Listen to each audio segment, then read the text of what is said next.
Hello everyone, welcome to my YouTube channel. तो आज मैं फिर से लेके चली आई हूँ आप सभी के लिए एंशियंट हिस्ट्री का जितने भी घटनाचक्र के इम्पोर्टेंट क्वेश्चन हैं वो सारे के सारे एंशियंट हिस्ट्री का आज मैं 66 नंबर क्वेश्चन से स्टार्ट करूँगी और जितना भी हो पाएगा तो सभी लोग पूरा वीडियो को देखिए। और एंशियंट जो है ना तो वो तो पता ही होगा आपको, बिहार दरोगा सबके लिए बहुत ज़्यादा इंपॉर्टेंट होता है। चलते हैं क्वेश्चन की तरफ बिना टाइम वेस्ट किए हुए। सर्वाधिक ऋग्वैदिक सूक्त समर्पित है, इसका राइट आंसर क्या हो जाएगा? तो इंद्र को। किसको समर्पित है? इंद्र को। ऋग्वेद में इंद्र का वर्णन सर्वाधिक प्रतापी देवता के रूप में किया गया है, जिसे 250 सूक्त समर्पित है। यह ऋग्वैदिक काल में सर्वाधिक लोकप्रिय देवता थे। इंद्र को आर्यों का युद्ध नेता तथा वर्षा का देवता माना जाता है। ऋग्वेद में अग्नि को 200 सूक्त समर्पित है और वह इस काल के दूसरे सर्वाधिक महत्वपूर्ण देवता हैं। निम्नलिखित में से किसे ऋग्वेद में युद्ध देवता समझा जाता है? तो इसका राइट आंसर हो जाएगा इंद्र को। किसको? इंद्र को। नेक्स्ट क्वेश्चन है, ऋग्वेद में सर्वाधिक संख्या में मंत्र संबंधित हैं तो अग्नि से। किससे? अग्नि से। ऋग्वेद में सर्वाधिक संख्या में मंत्र इंद्र को समर्पित है, किंतु वह इस प्रश्न के विकल्प नहीं है। दूसरे स्थान पर अग्नि है जो कि 200 सूक्त समर्पित है। ऋग्वेद में सर्वाधिक मंत्र किस वैदिक देवता को समर्पित है? तो ये हो जाएगा इंद्र, जिन्हें पुरंदर के नाम से भी जाना जाता है। वैदिक देवता इंद्र के विषय में निम्न कथनों पर विचार कीजिए तथा नीचे दिए गए कूट से सही उत्तर चुनिए। झंझावत के देवता थे, पापियों को दंड देते थे, नैतिक व्यवस्था के संरक्षक थे और वर्षा के देवता थे। तो ये जो राइट है इसका 1 और 4 हो जाएगा। ऋग्वेद में इंद्र का वर्णन सर्वाधिक प्रतापी देवता के रूप में किया जाता है, जिसे 250 सूक्त समर्पित है। यह ऋग्वैदिक काल में सर्वाधिक लोकप्रिय देवता थे। इंद्र को आर्यों का युद्ध नेता तथा वर्षा आंधी तूफान का देवता माना जाता है। इंद्र को वृतासुर हंता यानी कि वृतासुर नामक राक्षस का वध करने वाला, पुरभिद किला को भेदने वाला, सोमापा सोम का अत्यधिक पान करने वाला, सत्कृति 100 शक्तियों का सौम्य आदि नामों से जानते हैं। नैतिक व्यवस्था का संरक्षक वरुण को कहा जाता है। इसके अतिरिक्त कुछ मंत्रों में पापियों को दंड देने के लिए इंद्र और सोम से प्रार्थना की गई है। इससे स्पष्ट होता है कि इंद्र पापियों को दंड भी देते थे। निम्नलिखित में से पूर्व वैदिक आर्यों का सर्वाधिक लोकप्रिय देवता कौन है? तो इसका राइट आंसर होगा, इसका राइट आंसर हो जाएगा ऑप्शन डी, इंद्र होगा। वैदिक देवमंडल में निम्न में कौन देवता युद्ध का देवता माना जाता है? तो ये हो जाएगा इंद्र को। 800 से 600 ईसा पूर्व का काल किस युग से जुड़ा है? तो वो हो जाएगा ब्राह्मण युग। 800 से 600 ईस्वी पूर्व का काल ब्राह्मण ग्रंथों के प्रणयन युग से जुड़ा है। प्रायः 7वीं या 6ठी शताब्दी ईसा पूर्व से लेकर 3री शताब्दी ईस्वी पूर्व तक का समय शूद्र काल कहा जाता है। गायत्री मंत्र किस पुस्तक में मिलता है? तो ये जो है ना ऋग्वेद में मिलता है। गायत्री मंत्र ऋग्वेद में उल्लिखित है। इसकी रचनाकार विश्वामित्र हैं। यह सवित्री को समर्पित है। यह मंत्र ऋग्वेद के 3य मंडल में वर्णित है। नेक्स्ट है, गायत्री मंत्र के नाम से प्रसिद्ध मंत्र सर्वप्रथम किस ग्रंथ में मिलता है? तो इसका राइट आंसर हो जाएगा, इसका राइट आंसर ऑप्शन सी हो जाएगा, ऋग्वेद। गायत्री मंत्र की रचना किसने की थी? तो विश्वामित्र ने। किसने की थी? विश्वामित्र ने की थी। सर्ग, प्रतिसर्ग, वंश, मनवंतर और वंशानुचरित संकेतक हैं। तो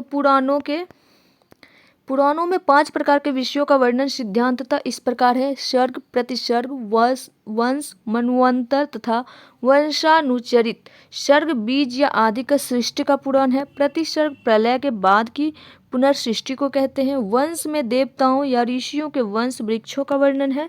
मनवंतर में कल्प के महायुगों का वर्णन है। और वंशानुचरित पुराणों के वे अंग हैं जिनमें राजवंशों की तालिकाएं दी हुई है और राजनीतिक अवस्थाओं, कक्षाओं तथा घटनाओं के वर्णन है। पुराणों की संख्या कितनी है? तो 18 है पुराणों की संख्या। पुराणों की संख्या 18 है। इनकी रचना लोमहर्ष ऋषि तथा उनके पुत्र उग्रशर्वा द्वारा की गई थी। श्रीमद् भागवत गीता मौलिक रूप में किस भाषा में लिखी गई थी? तो संस्कृत भाषा में लिखी गई थी। श्रीमद् भगवत गीता मौलिक रूप से संस्कृत भाषा में लिखी गई थी। यह प्राचीन धार्मिक ग्रंथ महाभारत का एक भाग है। नेक्स्ट है, महाभारत मूलतः किन रूप में जानी जाती थी? तो इसका राइट आंसर हो जाएगा जय संहिता। महाभारत के प्रारंभिक रचना काल में 8800 श्लोक थे और उसे जय संहिता के नाम से जाना जाता था। महाभारत का दूसरा संस्करण भारत था जिसमें श्लोकों की संख्या 24,000 थी और वर्तमान महाभारत में 1,00,000 श्लोक प्राप्त हैं। यह इसका अंतिम संस्करण है जिसे सतसहस्त्री संहिता या महाभारत कहा गया है। सतसहस्त्री संहिता उपनाम निम्नलिखित में किस ग्रंथ का है? तो इसका राइट आंसर हो जाएगा महाभारत। हिंदू पौराणिक कथा के अनुसार समुद्र मंथन हेतु किस सर्प ने ऋषि के रूप में स्वयं को प्रस्तुत किया? तो वो हो जाएगा वासुकी। किसने किया? वासुकी ने। हिंदू पौराणिक कथा के अनुसार समुद्र मंथन हेतु मथानी के रूप में मंत्राचल पर्वत तथा ऋषि के रूप में सर्पों के राजा वासुकी का प्रयोग किया गया था। किस काल में अछूत की अवधारणा स्पष्ट रूप से उद्धृत हुई थी? तो ये हो जाएगा धर्म शास्त्र के समय में। धर्मशास्त्रों के समय में 4 ब्राह्मण, क्षत्रिय, वैश्य एवं शूद्र के अतिरिक्त समाज में अन्य अनेक जातियां यथा अम्बष्ठ, उग्र, निषाद, मागध, वैदेहक, रथकार आदि का आविर्भाव अनुलोम एवं प्रतिलोम विवाहों के फलस्वरूप हो गया। पाणिनि ने 2 प्रकार के शूद्रों का उल्लेख किया है। तो ये हो जाएगा निर्वसित एवं अनिर्वसित। इनमें पहले प्रकार के शूद्र ही अस्पृश्य माने जाते थे। सत्यमेव जयते किस उपनिषद से लिया गया है? तो इसका राइट आंसर हो जाएगा ऑप्शन। तो इसका राइट आंसर हो जाएगा मुंडकोपनिषद से लिया गया। किस उपनिषद से लिया गया है? तो मुंडकोपनिषद से। सत्यमेव जयते शब्द जो है मुंडकोपनिषद से लिया गया है जिसका अर्थ है सत्य का ही विजय होती है। यह भारत के राज्य चिन्ह पर भी अंकित है। सत्यमेव जयते शब्द कहाँ से लिया गया है? तो ये हो जाएगा मुंडकोपनिषद से। भारतीय प्रतीक पर उत्कीर्ण सत्यमेव जयते लिया गया है तो ये हो जाएगा मुंडकोपनिषद से। तमसो मा ज्योतिर्गमय कथन है मूलतः क्या हो जाएगा? इसका उपनिषद का हो जाएगा। तमसो मा ज्योतिर्गमय कथन जो है बृहदारण्यक उपनिषद से लिया गया है। इस कथन का अर्थ है अंधकार से प्रकाश की ओर। किस उपनिषद का शाब्दिक अर्थ जो है सफेद घोड़ा होता है? तो इनमें से कोई नहीं। किसी उपनिषद का तात्पर्य सफेद घोड़ा नहीं है। श्वेताश्वतर उपनिषद का अर्थ सफेद घोड़ों द्वारा खींचा गया है। सत्यकाम जबाल की कथा जो अनब्याही मां होने के लांछन को चुनौती देती है तो उल्लेखित है। तो ये हो जाएगा छांदोग उपनिषद में। नेक्स्ट क्वेश्चन है सत्यकाम जाबाल महर्षि गौतम के शिष्य थे जिनकी माता का नाम जाबाला था। सत्यकाम जाबाल की कथा जो अनब्याही मां होने के लांछन को चुनौती देती है।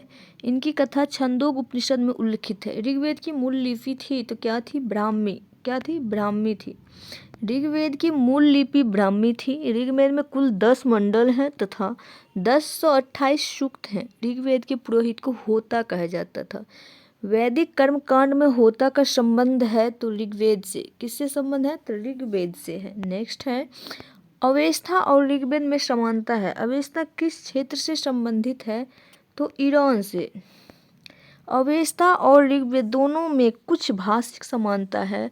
अवेस्था ईरान के क्षेत्र से संबंधित है जबकि ऋग्वेद का संबंध आर्यों से है। वैदिक काल में किस जानवर को अघन्य माना गया है? तो वो है गाय। गाय को माना गया है।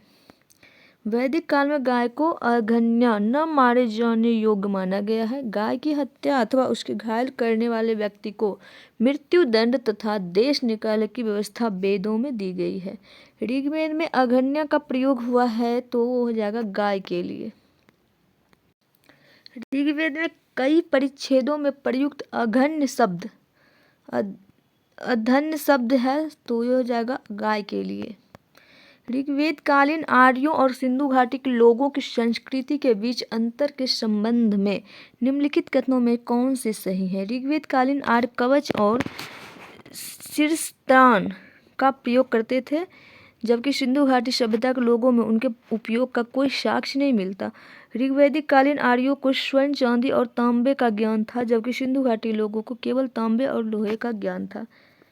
ऋग्वैदिक कालीन आर्यों ने घोड़े को पालतू बना लिया था जबकि इस बात का कोई साक्ष्य नहीं है कि सिंधु घाटी के लोग इस पशु को जानते थे। इसका राइट आंसर हो जाएगा सिर्फ और सिर्फ एक सही है, वो है केवल 1। ऋग्वैदिक काल के प्रारंभ में निम्न में किसने महत्वपूर्ण संपत्ति समझा जाता था तो वो हो जाएगा गाय को। ऋग्वैदिक काल के प्रारंभ में गाय को महत्वपूर्ण संपत्ति समझा जाता था। इस काल में गायों मुख्यतः विनिमय का माध्यम होती थी। ऋग्वेद के कुछ सूक्तों में गाय को देवता के रूप में कल्पित किया गया है। सूची 1 को सूची 2 से सुमेलित कीजिए और सूचियों के नीचे दिए गए कूट से सही उत्तर चुनिए। सिंधु घाटी सभ्यता, उत्तर वैदिक समाज, ऋग्वैदिक समाज और हो जाएगा मध्यकाल। तो इसका राइट आंसर कूट में जो है ना वो ऑप्शन डी होगा। बाकी एक्सप्लेनेशन देखते हैं। सिंधु घाटी सभ्यता जो कि एक नगरीय सभ्यता थी, उत्तर वैदिक समाज कृषक, ऋग्वैदिक समाज चारागाह, मध्यकाल जो हो जाएगा जमींदारी। प्राचीन भारतीय समाज के प्रसंग में निम्नलिखित शब्दों में से कौन सा शब्द शेष 3 के वर्ग का नहीं है?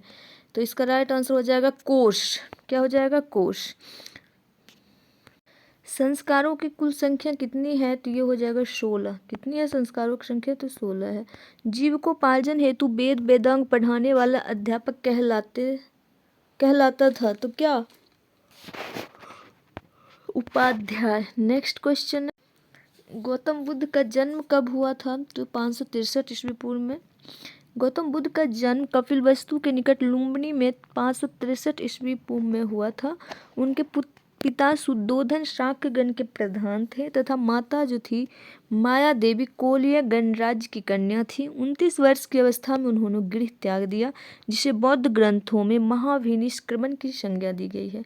बुद्ध के जीवन की किस घटना को महाविनिष्क्रमण के रूप में जाना जाता है? तो उनका गृह त्याग। क्या हो जाएगा? गृह त्याग।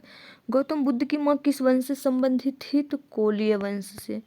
बुद्ध का जन्म हुआ था तो लुम्बिनी में। नेक्स्ट है, निम्न में कौन सा नाम बुद्ध का दूसरा नाम है? तो इनमें से कोई नहीं। नेक्स्ट है, गौतम बुद्ध के बचपन का नाम सिद्धार्थ था। उन्हें शाक्य मुनि, तथागत आदि नाम से जाना जाता है। आदि गुरु शंकराचार्य को प्रच्छन्न बौद्ध या छिपा हुआ बुद्ध मार्गी कहा जाता था। अतः पार्थ, प्रच्छन्न, मिहिर, गुडाकेश भगवान बुद्ध के अन्य नाम नहीं है। इस प्रकार अभिष्ट विकल्प ई है, किंतु छत्तीसगढ़ लोक सेवा आयोग ने आरंभिक और संशोधित दोनों ही उत्तर पत्र। निम्नलिखित में किस राजवंश के अभिलेख में इस परंपरा का समर्थन होता है कि लुम्बिनी शाक्य मुनि बुद्ध का जन्म स्थान था? इसका राइट आंसर हो जाएगा मौर्य। मौर्य वंशीय शासक अशोक के रुमिनदेयी अभिलेख से सूचना मिलती है कि शाक्य मुनि बुद्ध का जन्म लुम्बिनी में हुआ था। इस अभिलेख के अनुसार अशोक राज्याभिषेक के 20 वर्ष बाद यहाँ आया था और उसके उस स्थान की पूजा की थी जहाँ शाक्य मुनि बुद्ध का जन्म हुआ था। साथ ही इस अभिलेख में लुम्बिनी के बुद्ध का जन्म स्थल होने के कारण इसे कर छूट प्रदान करने की घोषणा का भी उल्लेख है। निम्नलिखित में कौन से एक अशोक का अभिलेख इस परंपरा की पुष्टि करता है कि गौतम बुद्ध का जन्म लुम्बिनी में हुआ था? तो ये हो जाएगा रुमिनदेयी स्तंभ लेख। निम्नलिखित में से किस राजा के एक अभिलेख से सूचना मिलती है कि शाक्य मुनि बुद्ध का जन्म लुम्बिनी में हुआ था? तो ये हो जाएगा अशोक। नेक्स्ट क्वेश्चन है, महात्मा बुद्ध का महापरिनिर्वाण कहाँ हुआ? तो बोध, तो कुशीनगर में हुआ था महापरिनिर्वाण और उनको ज्ञान प्राप्ति जो हुई थी वो हुई थी बोधगया में। नेक्स्ट है, बौद्ध धर्म का प्रचार करते हुए महात्मा बुद्ध मल्लों की राजधानी पावा पहुँचे, जहाँ वे चुंद नामक लुहार की आम्र वाटिका में ठहरे। उसने बुद्ध को शुकर मद्दव खाने को दिया। इससे उन्हें रक्तस्राव हो गया और भयानक पीड़ा उत्पन्न हुई। इस वेदना के बाद भी वे कुशीनारा पहुँचे, मल्ल गणराज्य की राजधानी, और 483 ईस्वी पूर्व में 80 वर्ष की अवस्था में उन्होंने शरीर त्याग दिया। बौद्ध ग्रंथों में इसे महापरिनिर्वाण कहा जाता है। गौतम बुद्ध का महापरिनिर्वाण जिस राज्य में हुआ था वह राज्य जो था वो मल्ल का राज्य था। महात्मा बुद्ध का महापरिनिर्वाण किसके गणतंत्र में हुआ था? तो वो हो जाएगा मल्लों के। गौतम बुद्ध ने किस स्थान पर निर्वाण प्राप्त हुआ था? तो कहाँ हुआ था? तो गौतम बुद्ध ने किस स्थान पर निर्वाण प्राप्त किया? तो इसका राइट आंसर क्या हो जाएगा? बौद्ध धर्म में सांसारिक दुखों से मुक्ति या दुख निरोध को ही निर्वाण माना गया है। बुद्ध को सांसारिक दुखों से मुक्ति यानी कि निर्वाण प्राप्ति के समय प्राप्त हुआ, जो कि बोधगया में प्राप्त हुआ था। महापरिनिर्वाण मंदिर अवस्थित है तो कुशीनगर में। कहाँ पे है? कुशीनगर में। निम्नलिखित राज्यों में से किनका संबंध बुद्ध के जीवन से था? अवंती, गंधार, कौशल या मगध? तो इसका राइट आंसर हो जाएगा कौशल और मगध। गौतम बुद्ध द्वारा अपने धर्म में दीक्षित किया जाने वाला अंतिम व्यक्ति निम्नलिखित में कौन था? तो सुबुद्ध था। कौन था? सुबुद्ध। अपने जीवन के अंतिम वर्ष में गौतम बुद्ध अपने शिष्य चुंद के यहाँ पावा पहुँचे। यहाँ शुकर मादा भोज सामग्री खाने से वे अतिसार रोग से पीड़ित हो गए। फिर वे पावा से कुशीनगर चले गए और यहीं पर सुबुद्ध को उन्होंने अपना अंतिम उपदेश दिया। बुद्ध द्वारा रूपांतरित निम्न व्यक्तियों में कौन सा अंतिम था? तो ये हो जाएगा सुबुद्ध। नेक्स्ट है, बुद्ध ने अपने जीवन की अंतिम वर्षा ऋतु कहाँ बिताई थी? तो वो है वैशाली में। कहाँ पे? वैशाली में। निम्नलिखित में कौन सा एक बौद्ध मत में निर्वाण की अवधारणा की सर्वश्रेष्ठ व्याख्या करता है? तो इसका राइट आंसर हो जाएगा तृष्णा रूपी अग्नि का शमन। क्या हो जाएगा? तृष्णा रूपी अग्नि का शमन। बुद्ध ने निर्माण को मन की उस परम शांति के रूप में वर्णित किया है जो तृष्णा, क्रोध और दूसरी विषादकारी मनस्थितियों से परे हैं। यह शांति तभी प्राप्त होती है जब सभी वर्तमान इच्छाओं के कारण समाप्त हो जाए इच्छाओं के कारण समाप्त हो जाए और भविष्य में पैदा हो सकने वाली इच्छाओं का जड़ से नाश हो जाए। निर्वाण में तृष्णा और द्वेष के कारण जड़ से समाप्त हो जाते हैं, जिससे मनुष्य सभी प्रकार के कष्टों या संसार में पुनर्जन्म के चक्र से छूट जाता है। बोध गया में किसे ज्ञान प्राप्ति हुई थी? तो ये हो जाएगा गौतम बुद्ध को। बौद्ध धर्म के प्रवर्तक गौतम बुद्ध को ज्ञान प्राप्ति बोध गया में हुई थी। यहाँ 6 वर्षों की कठिन साधना के बाद 35 वर्ष की अवस्था में वैशाख पूर्णिमा की रात्रि को एक पीपल के वृक्ष के नीचे इन्हें ज्ञान प्राप्ति हुई थी। अलार कलाम कौन थे? तो बुद्ध के एक गुरु थे। महाविनिशय क्रम के बाद ज्ञान की खोज में महात्मा बुद्ध अलार कलाम के आश्रम में पहुंचे और उनसे दीक्षा ली।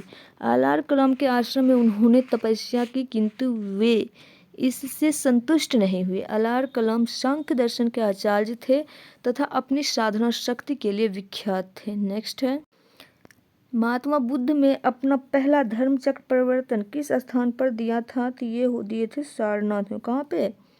सारनाथ में। ज्ञान प्राप्ति के पश्चात गौतम बुद्ध ने अपने मत का प्रचार प्रारंभ किया। उरुवेला से वे सबसे पहले ऋषिपत्तनम आए। यहाँ उन्होंने 5 ब्राह्मण सन्यासियों को पहला उपदेश दिया। इस प्रथम उपदेश को धर्म चक्र प्रवर्तन कहा जाता है। बुद्ध ने अपना पहला उपदेश कहाँ दिया था? तो सारनाथ में। कहाँ दिया था? सारनाथ में दिया था। सारनाथ में अपना प्रथम प्रवचन किसने दिया? तो महात्मा बुद्ध ने। गौतम बुद्ध अपना उपदेश कहाँ दिए थे? तो सारनाथ में। ग्रंथों में उल्लिखित धर्म चक्र प्रवर्तन है सारनाथ में दिया गया प्रथम उपदेश। क्या है? सारनाथ में जो दिया गया था वो प्रथम धर्म चक्र प्रवर्तन किया गया था तो सारनाथ में। नेक्स्ट है, बुद्ध ने सर्वाधिक उपदेश दिए थे तो श्रावस्ती में दिए थे सर्वाधिक उपदेश। बुद्ध ने सबसे अधिक शिष्य कौशल राज्य में हुए थे। बुद्ध के सबसे ज़्यादा शिष्य कहाँ हुए थे? कौशल राज्य में, तथा यहाँ की राजधानी श्रावस्ती में ही उन्होंने अपना सर्वाधिक उपदेश दिए थे। बुद्ध कौशाम्बी किसके राज्यकाल में आए थे? तो वो उदयन के। किसके? उदयन के। बुद्ध की मृत्यु के पश्चात प्रथम बौद्ध संगीति की अध्यक्षता की गई थी महाकश्यप के द्वारा। प्रथम बौद्ध संगीति की अध्यक्षता महाकश्यप। नेक्स्ट है, प्रथम बौद्ध संगीति बुद्ध की मृत्यु के तत्काल बाद राजगीर की सप्तपर्णी गुफा में हुई थी। इस समय मगध का शासक कौन था? अजातशत्रु। और अध्यक्षता कौन कर रहा था? तो महाकश्यप। इस संगीति की अध्यक्षता महाकश्यप। और किसके शासक काल में? अजातशत्रु के शासनकाल में। प्रथम बौद्ध संगीति हुआ था राजगीर में। ठीक है, तथा उसने बुद्ध के प्रमुख शिष्य आनंद और उपाली भी उपस्थित थे। इसमें बुद्ध की शिक्षाओं का संकलन हुआ तथा उन्हें सुत्त और विनय नामक 2 पिटकों में विभाजित किया गया। आनंद तथा उपाली क्रमशः धर्म और विनय के प्रमाण माने गए। प्रथम बौद्ध संगीति की अध्यक्ष कौन थे? तो महाकश्यप थे। कौन थे? महाकश्यप। प्रथम बौद्ध परिषद का संचालन निम्नलिखित में किस एक ने किया था? तो महाकश्यप ने। किसने? महाकश्यप ने। प्रथम बौद्ध महासभा कहाँ आयोजित हुई थी? तो राजगीर में हुई थी। सप्तपर्णी गुफा स्थित है तो राजगीर में। कहाँ पे? राजगीर में। भगवान बुद्ध ने महापरिनिर्वाण के बाद पहली बौद्ध संगीति हुई थी। तो पहली बौद्ध संगीति हुई थी राजगीर में। नेक्स्ट क्वेश्चन है, कश्मीर में कनिष्क के शासनकाल में जो बौद्ध संगीति आयोजित हुई थी उसकी अध्यक्षता निम्नलिखित में किसने की थी? तो वसुमित्र। किसने की थी? वसुमित्र। बौद्ध धर्म की चतुर्थ संगीति कुषाण शासक कनिष्क के राज्यकाल में कश्मीर के कुंडल वन में हुई थी। इसकी अध्यक्षता वसुमित्र ने तथा अश्वघोष इसके उपाध्यक्ष बने। इस सभा में महासांगिकों का वर्चस्व तथा यहाँ बौद्ध ग्रंथों के कठिन अंशों पर सम्यक विचार किया गया तथा प्रत्येक पीठक पर भाष्य लेकर उन्हें विभाषा शास्त्र नामक टीकाओं में संकलित कर दिया गया। इसी समय बौद्ध धर्म हीनयान और महायान नामक दो स्पष्ट संप्रदायों में विभक्त हो गया। बौद्ध धर्म की महायान शाखा औपचारिक रूप से किसके शासनकाल में प्रकट हुई? तो वो हो जाएगा कनिष्क। क्या हो जाएगा? कनिष्क। कनिष्क के शासनकाल में बौद्ध सभा किस नगर में आयोजित की गई थी? तो ये हो जाएगा कश्मीर में। नेक्स्ट है, किस शासक के काल में चतुर्थ बौद्ध संगीति का आयोजन कश्मीर में हुआ था? तो ये कनिष्क के शासनकाल में चतुर्थ बौद्ध संगीति हुई थी, तो कनिष्क के शासनकाल में हुई थी। नेक्स्ट है, इनमें से किस शासक ने चतुर्थ बौद्ध संगीति कश्मीर में आयोजित की? तो इसका राइट आंसर हो जाएगा कनिष्क। तो आज के लिए इतना ही, मिलेंगे नेक्स्ट वीडियो में। तब तक के लिए bye, take care, all the best. Video पसंद आए तो वीडियो को लाइक कर दीजिएगा, चैनल को सब्सक्राइब कर दीजिएगा। Bye bye, take care.